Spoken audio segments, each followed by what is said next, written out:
الحمد لله وكفى وسلام على عباده الذين اصطفى أما بعد فقد قال الله تعالى في كلامه المجيد وفرقانه الحميد أعوذ بالله من الشيطان الرجيم بسم الله الرحمن الرحيم ولقد كرمنا بني آدم وحملناهم في البر والبحر ورزقناهم من الطيبات وفضلناهم على كثير ممن خلقنا تفضيلا وقال رسول الله صلى الله عليه وسلم أحب الناس إلى الله أنفعهم للناس بارك الله لنا ولكم بالقرآن العظيم ونفعنا وإياكم بالآيات والذكر الحكيم درسوا البرشوي اللهم صل على محمد وعلى آل محمد كما صليت على إبراهيم وعلى آل إبراهيم إنك حميد مجيد اللهم بارك على محمد وعلى آل محمد كما باركت على إبراهيم وعلى آل إبراهيم إنك حميد مجيد محترم حاضرین মহান আল্লাহ রব্বুল আলামিনের দরবারে অসংখ্য শুকরিয়া তিনি আমাদেরকে অত্যন্ত দয়া করে আজকে জুমার দিনে জুমার নামাজ আদায় করার পাশাপাশি কিছু দিনই আলোচনা করার জন্য শোনার জন্য পৃথিবীর সর্বশ্রেষ্ঠ স্থান মসজিদে আসার এবং বসার তৌফিক দান করেছেন। এজন্য দিল থেকে কালিমাটার শুকর আদায় করি, বলি আলহামদুলিল্লাহ। আল্লাহ পাক রব্বুল আলামিন মানুষকে তার সৃষ্টির ভিতরে শ্রেষ্ঠত্বের মুকুট প্রদান করেছেন। সহজ কথায় আল্লাহ পাক রব্বুল আলামিন মানুষকে তার সমগ্র সৃষ্টি জগতের ভিতরে, সৃষ্টিকুলের ভিতরে সবচাইতে বেশি সম্মানিত করেছেন। আমি যে আয়াতে কারিমা আপনাদের সামনে তেলাওয়াত করেছি, আল্লাহ পাক রব্বুল আলামিন এই আয়াতে বলেন ওয়ালাকাদ কাররামনা বানি আদম, ওয়ালাকাদ কাররামনা বানি আদম, আমি আদম সন্তানকে মর্যাদাবান করেছি, সম্মানিত করেছি। আদম সন্তানের কত মর্যাদা, কত দাম, এতটুকু বলছেন যে কিছু মানুষ আছে যাদের মর্যাদা আল্লাহ তাআলার নৈকট্যশীল ফেরেশতা যারা আছে তাদের থেকেও বেশি। ওয়ালাকাদ কাররামনা বানি আদম, আমি আদম সন্তানকে সম্মানিত করেছি। এরপরে আল্লাহ তাআলা বলেন ওয়াহামালনাহুম ফিল বাররি ওয়াল বাহরি, ওয়াহামালনাহুম ফিল বাররি ওয়াল বাহরি, এবং পানিতে এবং স্থলে, পানিতে এবং স্থলে তাদের জন্য বাহনের ব্যবস্থা করেছে। আল্লাহ বলতেছেন পানিতে এবং স্থলে তাদের জন্য বাহনের ব্যবস্থা করছে। পানির ভিতরে লঞ্চ, স্টিমার, জাহাজ এছাড়াও বিভিন্ন রকমের বাহন আছে যার মাধ্যমে আমরা এক জায়গা থেকে অন্য জায়গায় যাই, ব্যবসার কাজে বিভিন্ন রাস্তায় দেওয়া হয়। আল্লাহ পাক রব্বুল আলামিন বলেন এগুলোর ব্যবস্থা আমি করেছি। একটু সময়ের জন্য একটু চিন্তা করবেন, দেখুন হাজার হাজার টন লোহা দিয়ে জাহাজ বানানো হয়েছে, লঞ্চ বানানো হয়েছে। সাধারণত পানির উপরে লোহা ছেড়ে দিলে ভাসে থাকে না, ডুবে যায়, কি বলেন? কিন্তু এত ওজনারা জাহাজ পানিতে ভেসে থাকে, এক রাস্তার থেকে আর এক রাস্তায় চলে যায়, পানিতে ডোবে না। আল্লাহ পাক রব্বুল আলামিন কুদরত দিয়ে এইগুলো আল্লাহ তাআলা ভাষায় রাখে। আল্লাহ তাআলা কুরআনের অন্য আরেক জায়গায় বলছেন ওয়া ইন নাশাত নুগরিকহুম ফালা সারিখা লাহুম ওয়ালা হুম ইউনকাযুন। আল্লাহ তাআলা বলেন যে দেখো এই যে লঞ্চ ভাসতেছে, জাহাজ ভাসতেছে, স্টিমার ভাসতেছে, নৌকা ভাসতেছে, আমি আল্লাহ ভাষায় রাখছি। আমি যদি ইচ্ছা করি, ওয়াইন নাশা, যদি আমি চাই, যদি আমি চাইতাম নুরিকুহুম, তাহলে ওইগুলোকে আমি ডুবা দিতে পারতাম। ফালা সারিখা লাহুম, তাহলে তারা কোনো সাহায্যকারী খুঁজে পাইত না। ওয়ালা হুম ইউনকাযুন, তারা তাদের নিজেদেরকে রক্ষা করতে পারতো না, আত্মরক্ষা করতে পারতো না। আমরা মানুষ এত বড় নেমক হারাম, মাঝে মাঝে সমুদ্রে ঢেউ ওঠে, বড় বড় নদীতে ঢেউ ওঠে, ঘূর্ণিঝড় ওঠে। যখন ঝড় ওঠে তখন মানুষ আল্লাহকে ডাকতে থাকে, আল্লাহ বাঁচাও, আল্লাহ বাঁচাও, আল্লাহ কোনো মতো ওই তুলে নিয়ে ভিড়াও, আল্লাহকে ডাকতে থাকে। যখন নদী পার হয়ে অপর প্রান্তে চলে যায়, উচিত ছিল আল্লাহর শুকর আদায় করা, কিন্তু আল্লাহর শুকর আদায় না করে কয় যেই অবস্থা হয়েছিল, যদি খালি জাহাজের নাবিকটা ভালো না হইতো তাহলে আজকে কাম ছাড়ছিল। আল্লাহ বাঁচাইল, আল্লাহর শুকর আদায় করার দরকার ছিল, অথচ বললো কি নাবিকটা ভালো না হইলে আজকে খবর আছিল। নেমক খারাপ মানুষ। আল্লাহ বলেন আমি ভাষায় রাখি, আমি ইচ্ছা করলে ডুবাই দিতে পারি, আর আমি ডুবাই দিলে তোমার সাহায্য করি, তুমি কাউকে খুঁজে পাবা না। দেখো আল্লাহ তাআলা বলতেছেন আমি পানিতে এবং স্থলে মানুষের জন্য বাহনের ব্যবস্থা করছি। আবার শুকনো জায়গার কথা চিন্তা করেন, শুকনো জায়গায় আল্লাহ তাআলা বিভিন্ন রকমের যানবাহনের ব্যবস্থা করছেন। আর একটা বাহন দিয়েছেন অটো, আমাদের পাও। সব জায়গায় গাড়ি দিয়েও কাজ হয় না, আবার সব জায়গায় কিন্তু পাও দিয়েও কাজ হয় না। আমি এখান থেকে চট্টগ্রাম যাবো বা আরো দূরে যাবো, তখন পা দিয়ে কাজ হবে, কি বলেন, কষ্ট হয়ে যাবে। এই জন্য আল্লাহ তাআলা ভিন্ন ব্যবস্থা করছেন। আবার মাঝে মাঝে আমি খাটের উপর উঠবো, ওইখান থেকে বাথরুমে যাবো, গোসলখানায় যাবো, তখন গাড়ি নিয়ে যাওয়া যাবে, কি বলেন, তখন গাড়ি নিয়ে যাওয়া যাবে না। আল্লাহ তাআলা এরকমভাবে আল্লাহ বলেন যে আমি মানুষের জন্য পানিতে এবং স্থলে তাদের জন্য বাহনের ব্যবস্থা করছি।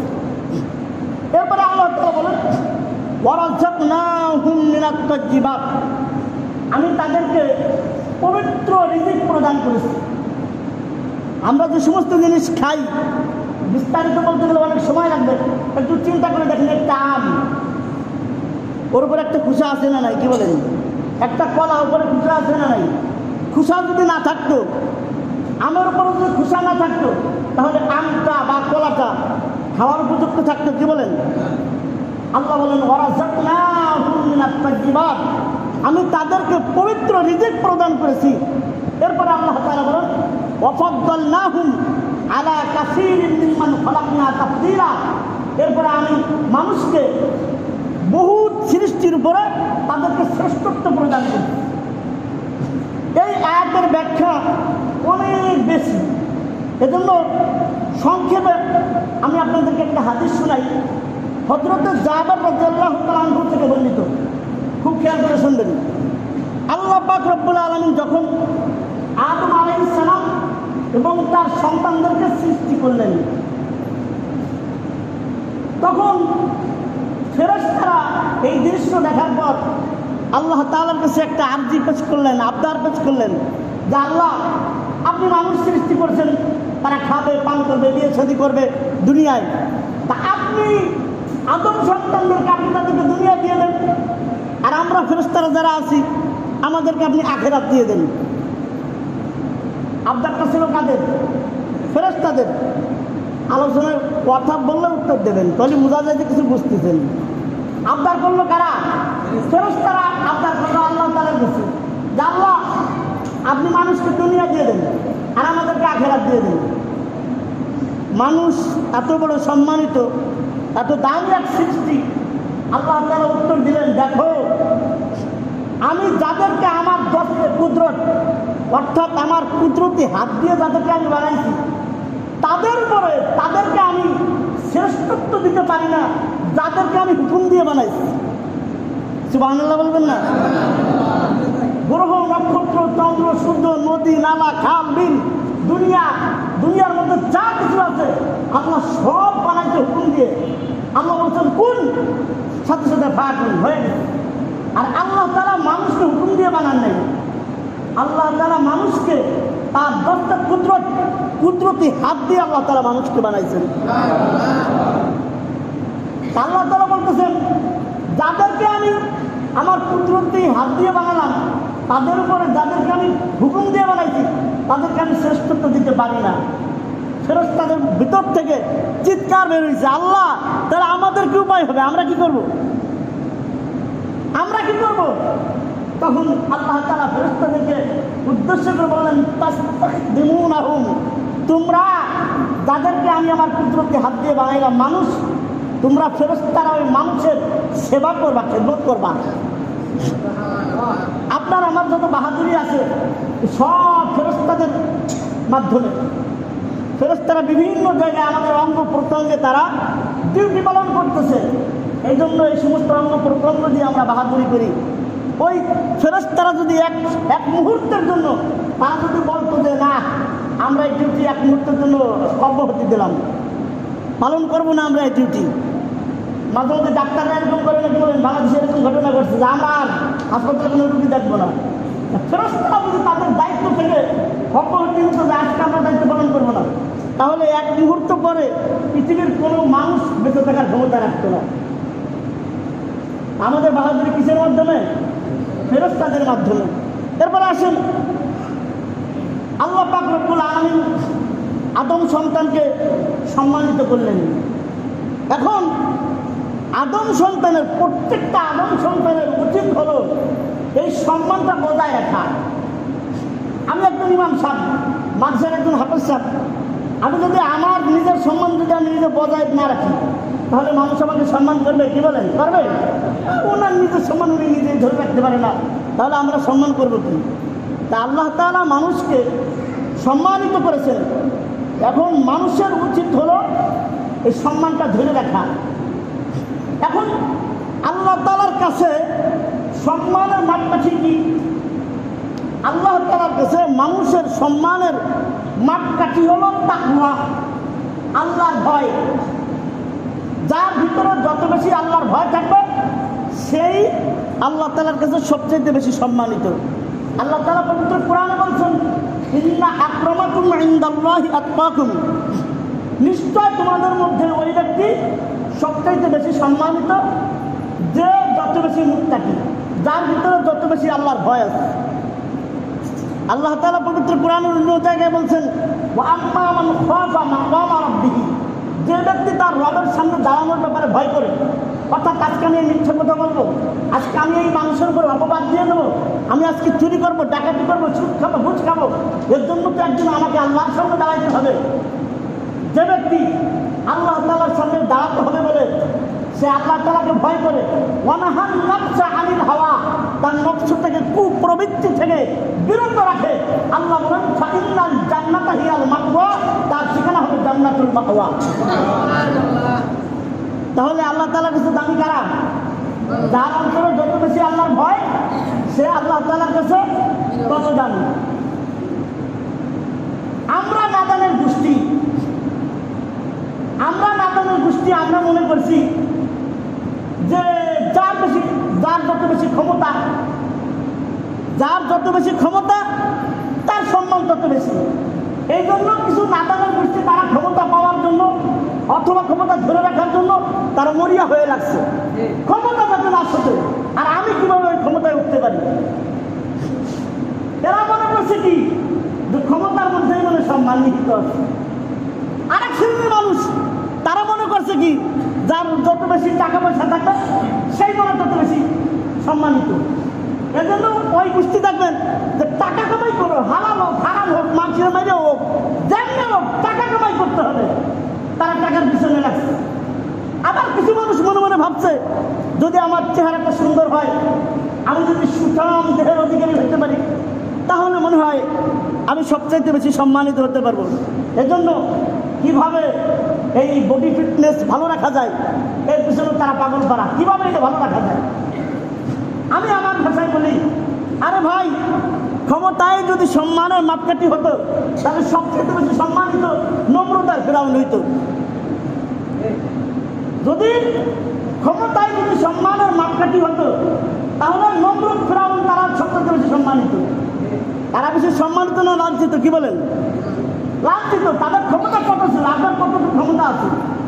তার ক্ষমতায় আমি ওই পর্যায়ে গেছিল যে গত 2 জমায় আমি বলছি যে তারা ক্ষুধা পর্যন্ত দাবি করছে, নিজেকে ক্ষুধা দাবি করছে, এত বড় ক্ষমতা ছিল।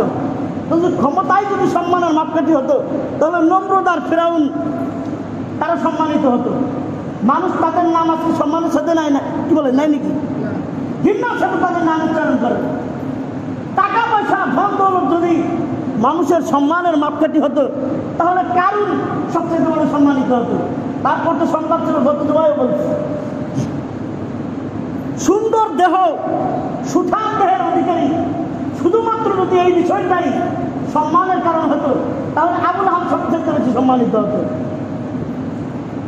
আল্লাহ তাআলা বলেন, মানুষ ক্ষমতা, বাহাদুরি, টাকা পয়সা, সুন্দর সুঠাম দেহের অধিকারী, এইগুলো আমার কাছে সম্মানের মাপকাঠি না। আমার কাছে সম্মানের মাপকাঠি হলো তাকওয়া, আমার ভয়। যার অন্তরে আমার ভয় যত বেশি থাকবে সেই আমার কাছে সবচেয়ে বেশি সম্মানিত। এজন্য হাদিস শরীফের মধ্যে রাসূল আকরাম সাল্লাল্লাহু আলাইহি ওয়াসাল্লাম এক জায়গায় বলছেন, ইন্নাল্লাহা লা ইয়ানজুরু ইলা সুওয়ারিকুম ওয়া আমওয়ালিকুম, আল্লাহ তাআলা তোমাদের সূরত বাহ্যিক আকৃতি দেখবেন না, ওয়া আমওয়ালিকুম তোমাদের ধন সম্পদ দেখবেন না, যে কার কত বেশি ধন সম্পদ আছে, ওয়ালাকিন ইয়ানজুরু ইলা কুলুবিকুম ওয়া আ'মালিকুম, আল্লাহ তাআলা দেখবেন তোমাদের অন্তর। তোমাদের অন্তর বাহ্যিক তো পরে, অন্তরে কি আছে? অন্তরে বীজ, মুখের মধ্যে কিছু মানুষ আছে না, কি বলে? অন্তরে বীজ ভরা, মুখের কিন্তু মধু। সামনে সামনে আসসালামু আলাইকুম, কেমন আছেন, ভালো আছেন, আপনি সবচাইতে বড় পীর সাহেব, কিন্তু অন্তরে বীজ ভরা আছে না? আল্লাহ বলেন যে আল্লাহ ওই জিনিসটা দেখবেন। ওয়ালাকিন ইয়ানজুরু ইলা কুলুবিকুম, কলবের বহু বছর হলো কুলুবুন, আপনি ডিকশনারি দেখবেন। ওয়ালাকিন ইয়ানজুরু ইলা কুলুবিকুম ওয়া আ'মালিকুম, আল্লাহ তাআলা তোমাদের অন্তর দেখবেন, তোমাদের আমল দেখবেন। কার আমল কত সুন্দর, কার আমল কত সুন্দর, আল্লাহ এটা দেখবেন। আল্লাহ দেখবেন না যে কার কয় বস্তা আমল আছে, আল্লাহ দেখবেন কার আমল কত সুন্দর। আমল যদি সুন্দর হয় তাহলে অল্প আমলই মানুষের জন্য যথেষ্ট হবে। হাদিসে আছে, আখলিস দীনাকা, তুমি তোমার দিনকে খাঁটি করো, ইয়াকফিকাল আমালুল কালিল, অল্প আমলই তোমার জন্য নাজাতের জন্য যথেষ্ট হবে। তাহলে আমাদের অন্তর শুদ্ধ করতে হবে, অন্তর সুন্দর করতে হবে। অন্তর যদি সুন্দর হয় তাহলে চান্না কালো হলেও কোনো সমস্যা নেই। অন্তর যদি ভালো হয় তাহলে এই কালো কালো মানিক হয়ে যায়। কালনাটির সাপ গায়ের রং ছিল কালো, কিন্তু অন্তরটা সুন্দর ছিল, এই জন্য তাকে মানুষ কালো মানিক বলে। আর অন্তর যদি খারাপ হয়, বাহ্যিক চেহারা ছিল যত বেশি সুন্দরী হোক না কেন, ওই চেহারা ছিল কোনো দাম আল্লাহর কাছে নাই। তাহলে আসেন, আল্লাহ তাআলা দেখবেন কি, মানুষের অন্তর দেখবেন, মানুষের আমল দেখবেন, যে কার আমল কত সুন্দর। রাসূল আকরাম সাল্লাল্লাহু আলাইহি ওয়াসাল্লাম, আলোচনা অনেক সামনে যাই, রাসূল আকরাম সাল্লাল্লাহু আলাইহি ওয়াসাল্লাম আমাদেরকে কিছু আমলের কথা বলছেন, কাজের কথা বলছেন। কোনো মানুষ যদি ওই আমলগুলো করতে পারে, কাজগুলো করতে পারে, তাহলে তারা আল্লাহ তাআলার কাছে শ্রেষ্ঠ বলে প্রমাণিত হবে। এরকম কিছু কাজের কথা এখন আমি আপনাদের সঙ্গে উল্লেখ করব।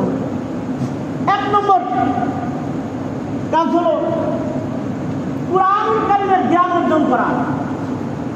আল্লাহ তাআলার কাছে শ্রেষ্ঠ হওয়ার একটা মাধ্যম হলো কুরআনুল কারীমের জ্ঞান অর্জন করা। রাসূল আকরাম সাল্লাল্লাহু আলাইহি ওয়াসাল্লাম হাদিস শরীফের মধ্যে বলছেন, খায়রুকুম মান তাআল্লামাল কুরআনা ওয়া আল্লামা। তোমাদের মধ্যে ওই ব্যক্তি শ্রেষ্ঠ যে কুরআনুল কারীম নিজে শেখে এবং অপরকে শিক্ষা দেয়। তোমাদের মধ্যে সর্বশ্রেষ্ঠ ওই ব্যক্তি যে কুরআনুল কারীম নিজে শেখে অন্যকে শিক্ষা দেয়, সে হলো সর্বশ্রেষ্ঠ। আপনার আমার দৃষ্টিতে যাই হোক না কেন, একটা মক্তবের ছোট্ট ছেলে সে কুরআনুল কারীম শিক্ষা করে, তার জামাটা হয়তো পিছনে ভাঁজ করতে করতে পিছনে উঠে গেছে, তার নাক দিয়ে ময়লা ঝরতেছে, চুলটা উস্কো ফুস্কো, টুপিটা ময়লা, জামাটা ভালো না, আপনার কাছে মনে হইতে করতে আসছে তুই মিসকিন ফকির, এগুলো বলে। আপনার দৃষ্টিতে সে যাই হোক না কেন, সে আল্লাহ তাআলার কাছে শ্রেষ্ঠ। আল্লাহ রাসূল তাকে শ্রেষ্ঠ বলে ঘোষণা দিয়েছেন। যতদিন পর্যন্ত কোন মানুষ ইলমে ওহীর জ্ঞান অর্জন করতে থাকে, ইলমে ওহীর জ্ঞান, কুরআন হাদিসের জ্ঞান অর্জন করতে থাকে, হাদিস শরীফের ভাষ্য অনুযায়ী ওই বাচ্চাটা, ওই ব্যক্তিটা, ওই মানুষটা হাদিসের ভাষ্য অনুযায়ী সে কেমন যেন আল্লাহর রাস্তায় জিহাদে লিপ্ত থাকে। আর যদি এই অবস্থায়, এই তালিবুল ইলম অবস্থায় যদি সে মারা যায়, যদি তার ইন্তেকাল হয়ে যায়, হাদিসের ভাষ্য অনুযায়ী আল্লাহ পাক রব্বুল আলামিন তাকে শাহাদাতের মর্যাদা দান করবেন। আপনি দুনিয়ায় প্রেসিডেন্ট হয়ে, প্রধান বিচারপতি হয়ে কুরআনওয়ালার বিরুদ্ধে আপনি রায় দিয়ে দিয়েছেন, আপনি দেশের বড় বিচারপতি, আপনার ক্ষমতা আছে, আপনার ক্ষমতার উপরে ভর করে আপনি একদম কুরআনওয়ালার বিরুদ্ধে রায় দিয়ে দিয়েছেন, যাও বুঝছেন দরবারে কি আছে। আল্লাহ পাক রব্বুল আলামিন ওই যে দুনিয়াতে যাকে তুচ্ছ মনে করা হলো, কিয়ামতের ময়দানে আল্লাহ পাক রব্বুল আলামিন ওকে আল্লাহ তাআলা পাওয়ার দেবে, ওকে আল্লাহ তাআলা ক্ষমতা দেবে, যেই ক্ষমতা ছিল দুনিয়াতে একটা প্রেসিডেন্টের। কোনো ব্যক্তির যদি ফাঁসির হুকুম হয়ে যায়, তারপরে প্রেসিডেন্টের একটা এখতিয়ার থাকে, সেই ইচ্ছা করলে ক্ষমা ভিক্ষা চাইলে সেই ইচ্ছা করলে মাফ করতে পারে। সিস্টেমটা এমনই, কি বলেন? আল্লাহ তাআলা ওই কুরআনওয়ালাকে কিয়ামতের ময়দানে প্রেসিডেন্ট বানায় দেবে।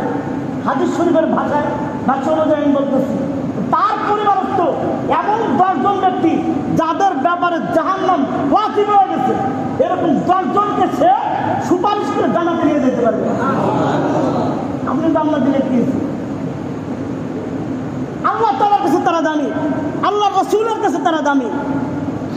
অন্য হাদিসের মধ্যে আসছে, রাসূল আকরাম সাল্লাল্লাহু আলাইহি ওয়াসাল্লাম বলছেন, ইউকালু লিসাহিবিল কুরআন, কুরআনওয়ালাকে কিয়ামতের ময়দানে বলা হবে, ইকরা, পড়তা কি, তুমি আরোহণ করতে থাকো আর আরোহণ করতে থাকো, যেইভাবে তুমি দুনিয়ায় সুন্দরভাবে তাকতিলের সাথে আমার কালাম তেলাওয়াত করতে, আজকে তুমি পড়তে থাকো আর আরোহণ করতে থাকো, তোমার পড়া যে জায়গায় শেষ হবে তোমার স্থান হবে সেই জায়গায়। অর্থাৎ কুরআনুল কারীমের মধ্যে আয়াত আছে কয়টা বলেন? 6666। আল্লাহ পাক রব্বুল আলামিন একজন কুরআনওয়ালাকে 6666 তালার মালিক আল্লাহ তাআলা বানায় দেবে। অতএব কুরআনওয়ালাকে সম্মান করতে শিখুন। কুরআনের ধারক বাহক যারা আছে তাদেরকে সম্মান করেন, তাদেরকে মর্যাদা দেন। তাদেরকে সম্মান করলে আল্লাহ আপনার সম্মান বাড়ায় দেবে, আল্লাহ আপনার সম্মান বাড়ায় দেবে। কুরআনুল কারীমকে সম্মান করেন, আল্লাহ আপনার সম্মান বাড়ায় দেবে। আর কুরআনকে অপমান করবেন, কুরআনের ধারক বাহক যারা আছে তাদেরকে অপমান করবেন, আল্লাহ আপনাকে অপমান করাবে। ঠিকও পাবেন না, কেন অপমান হচ্ছেন? আল্লাহ আপনাকে অপমান করাবে। তাহলে আমি যে জিনিসটা বোঝাইতে চাচ্ছিলাম যে আল্লাহ তাআলার কাছে শ্রেষ্ঠ হওয়ার একটা গুণ হলো কুরআনুল কারীমের জ্ঞান অর্জন করা। এরপরে আসেন, আল্লাহ তাআলার কাছে শ্রেষ্ঠ হওয়ার আর একটা গুণ হলো যথাসময়ে পাওনা পরিশোধ করা। আপনি যদি কারো কাছে ঋণী থাকেন, আপনার কাছে কোনো ব্যক্তির কোনো জিনিস যদি আমানত থাকে অথবা অন্য কোনোভাবে কারো জিনিস আপনার কাছে আছে, এই জিনিসটা সঠিকভাবে সঠিক সময়ে পরিশোধ করা এটা একটা শ্রেষ্ঠত্বের নিদর্শন। রাসূল আকরাম সাল্লাল্লাহু আলাইহি ওয়াসাল্লামের কাছে এক ব্যক্তির একটা বিশেষ বয়সের একটা উট পাওনা ছিল। এক সময় ওই ব্যক্তি আসার পরে বলতেছে, ইয়া রাসূলুল্লাহ, আমার পাওনা পরিশোধ করেন। আল্লাহ রাসূল সাল্লাল্লাহু আলাইহি ওয়াসাল্লাম সাহাবীদেরকে বলছেন যে তোমরা তার পাওনা পরিশোধ করে দাও। এখন সে যে বয়সের উটটি বা উট আল্লাহ রাসূলের কাছে পাবে, ওই বয়সের ওরকম উট পাওয়া যাইতেছে না। তো বলা হবে সে তো বড় আছে। আল্লাহ রাসূল সাল্লাল্লাহু আলাইহি ওয়াসাল্লাম বললেন যে যেরকম পাইছে বড়টাই দিয়ে দাও। ওই ব্যক্তি পাওয়ার পরে বলতেছে যে আপনি আমার পাওনা পরিপূর্ণ পরিশোধ করে দিয়েছেন, আল্লাহ তাআলা আপনাকে পরিপূর্ণ প্রতিদান দান করুন। এরপরে আল্লাহ রাসূল সাল্লাল্লাহু আলাইহি ওয়াসাল্লাম সাহাবীদেরকে বলছেন যে দেখো, তোমাদের মধ্যে ওই ব্যক্তি হলো শ্রেষ্ঠ যে তার পাওনা পরিশোধ করার ক্ষেত্রে প্রশস্ত একটা মন রাখে। আমাদের দেশে বর্তমান অবস্থা হলো, যখন ঋণ নিবার আসে তখন যত যা কিছু টাকা লাগে সব কিছু ডাকে, তো ভাই আমার উপকার করেন। আর ঋণ নেওয়ার পরে ওই আল্লাহ বান্দারা আর বাকি সালাম খুঁজে পাওয়া যায় না। সমাজের বাস্তব চিত্র এমন কিনা, কি বলেন? ঋণ নেওয়ার সময় আছে যে হুজুর আমার উদাহরণ নেই, হুজুর আমার এই জিনিসটা দেন, নেওয়ার পরে আর কোনো খবর নাই। এই জন্য এই সমাজের মধ্যে সুদী লেনদেন বেড়ে গেছে। ঋণ দেওয়া কিন্তু অনেক বড় একটা সওয়াবের কাজ, কিন্তু এই ঋণ নেওয়ার সময় তো আছে, কিন্তু দেওয়ার বেলায় আর কোনো খবর নাই। কারণ তারা কি করে সুদে ঋণ দেয়, এমনি টাকা চলবেন দেখলে টাকা নাই, আর যদি বলতে হাজারে এত দেবো কত লাগবে না, এগুলো বাড়ছে কীভাবে? বাড়ছে এইভাবে। ঋণ নাই, ঋণ দেওয়ার নামে খবর নাই। কয়েক বছর আগে আপনাদেরকে একটা গল্প শুনেছিলাম, এক লোক আর এক লোকের কাছে গেছে, যাই বলছে যে আমার কিছু ঋণ দেন। তার ঋণ আছে, ঋণ আমার দিক সবাই তাকান, কথা বলবেন না মেহরবানি করে। ঋণ চাইছে, তার ঋণ আছে। ঋণ দেওয়ার পর সে বলতেছে যে আপনি যে আমার উপকার করলেন, ঋণ দিয়ে যে উপকারটা করলেন, আপনার এই ঋণ আমি জিন্দেগিতে আর কোনোদিন শোধ করতে পারবো না। হ্যাঁ, ঋণ তো নিয়ে আসছে, দিন যায়, মাস যায়, বছর যায়, ঋণ তো আর পায় না, তারও পায় না। একদিন মনে করেন যে প্রতি সমাধান দেখা কোথায় কোথায়, তাই নিয়ে তুমি ঋণ নেছো, কত মাস হয়ে গেল, তুমি আমার ঋণ পরিশোধ করো না, কিন্তু একটা তোমার বাড়ির থেকে পেয়ে এসলাম যে তোমার এই ঋণ আমি জিন্দেগিতে কোনো দিন শোধ করতে পারবো না। মুখতে পয়সা কি আর মনের মধ্যে নিয়ে কি দেখছেন? একটা জিনিস মনে রাখবেন, যারা আল্লাহ রাস্তায় শহীদ হয়ে যায় তাদের কিন্তু কিয়ামতের মাঝে কোনো হিসেব কিতাব নেই, তারা মরার সাথে সাথে জান্নাত দেখা শুরু করে দেয়। কিন্তু কোনো ব্যক্তির কাছে যদি ঋণ থেকে যায়, আগে ঋণ দাও তারপরে জান্নাত। সব মাপ হইলেও ঋণ মাপ হইব না, সব মাপ হইলে কি মাপ হবে না, ঋণ মাপ হবে না। খুব খেয়াল রাখবেন, আপনি এখানে ঋণ, ওই দোকানে ঋণ, ওই দোকানে ঋণ, অমুকের কাছে ঋণ, অমুকের কাছে ঋণ, আপনি কেউ ওর কাছে পান না, বলেন না, নিজের মনের মধ্যে রাখছেন আজরাইল। আপনার ওই ঋণ কীভাবে মানুষ জানবে আর কীভাবে পরিশোধ করবে? জানাজার সময় ঘোষণা দিয়েছেন, কিন্তু সবাই কি আছে, কি বলেন, সবাই আসতে পারে জানা যায়, কেউ তো বাকিও তো থাকতে পারে। এই জন্য ওসিয়তমা লাগবেন, জানি আমাদের কাছে এই কয় টাকা ঋণ আছে, আমাদের কাছে এই কয় টাকা ঋণ আছে। ওসিয়তমা এই থেকে কাছে দিয়ে যাবেন, যাতে আপনি পরকালে ধরা না খান। বুঝাইতে পারলাম জিনিসটা? এরপর আসুন, আল্লাহ তাআলার কাছে শ্রেষ্ঠ হওয়ার আর একটা মাধ্যম হলো স্ত্রীর সাথে ভালো আচরণ করা। স্ত্রীর সাথে কেমন আচরণ করা? ভালো আচরণ করা। অনেক মানুষ আছে সে বাইরে তো খুব ভালো, সবার সাথে খুব ভালো আচরণ, কিন্তু ঘরে আসার পরে স্ত্রীর সাথে চরম দুর্ব্যবহার করে। এরকম আছে না নাই, কি বলেন? আছে, খুব খারাপ ব্যবহার করে। এটা না করা। আপনারা বলবেন হুজুর এর বিপরীত কি নাই? হয়, এর বিপরীত আছে। বিপরীত যদি নাই থাকে তাহলে কিতাবে কেন এই দোয়া আসছে যে আল্লাহ তাআলার কাছে এই দোয়া করা, আল্লাহুম্মা ইন্নী আউযু বিকা মিন ইমরাতিন তুসাইয়িবুনি ক্বাবলা মাসিদ। হ্যাঁ আল্লাহ, আমি তোমার কাছে আশ্রয় চাই ওই সমস্ত স্ত্রী লোকদের থেকে, মহিলাদের থেকে, যারা আমি বুড়া হওয়ার আগে আমার বুড়া বানায় দেয়। তুসাইয়িবুনি ক্বাবলা মাসিদ, আমি বুড়া হওয়ার আগে আমার বুড়া বানায় দেবে। এই স্ত্রীর থেকে আল্লাহ তাআলার কাছে বানা চাই। তাহলে ওরকম কিছু স্ত্রীও বা মহিলাও এই সমাজে আছে যে তার স্বামী বুড়া হওয়ার আগেই সে বুড়া বানায় দেবে। কেমনে বুড়া বানায় দেয় এর ব্যাখ্যা আমার বলা লাগবে না, আপনারা ভালো পেয়ে জানেন।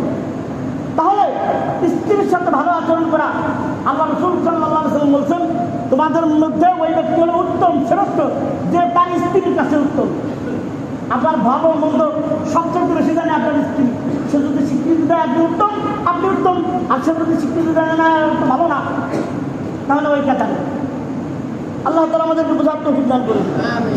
সর্বশেষ আল্লাহ তাআলার কাছে শ্রেষ্ঠ হওয়ার আর একটা মাধ্যম হলো মানুষের কল্যাণে কাজ করা। মানুষের কল্যাণের কাজ করা, মানুষের যে কাজের মাধ্যমে উপকার হয়।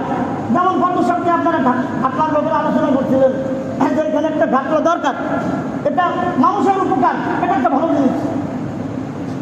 এই জন্য এরকম করে মানুষের কল্যাণে কাজ করা। একদিন একটা ব্রিজের দরকার, একটা রাস্তার দরকার। আপনি রাস্তা দিয়ে হেঁটে যাইতেছেন, দেখেন একটা কলার খোসা আছে, রাত্রিবেলায় অন্ধকারে কোনো ব্যক্তি যদি ওটার উপরে পাড়া দেয় সে আস্তে করে পুকুরের মধ্যে চলে যাবে কিছু দেখে, আপনি রাস্তার থেকে ওইটা দূর করে দিলেন, ছড়ায় দিলেন, এটাও একটা ভালো কাজ, মানুষের কল্যাণে কাজ করা। যে ব্যক্তি যত বেশি মানুষের কল্যাণে কাজ করবে আল্লাহ তাআলার কাছে সে তত উত্তম। হাদিস শরীফের মধ্যে আসছে। এর জন্য যেই কথাগুলো বললাম, আমাদের সামাজিক কিছু কথা বললাম। আর ভাই ওয়াজ তো কত রকমেরই আছে, সমাজে এইগুলো চলে, এগুলো আমি বলার চেষ্টা করলাম। আল্লাহ তাআলা আমাকে, আপনাকে, সকলকে এই কথাগুলোর উপরে আমল করার তৌফিক দান করুন। ওয়া আখিরু দাওয়ানা আলহামদুলিল্লাহ।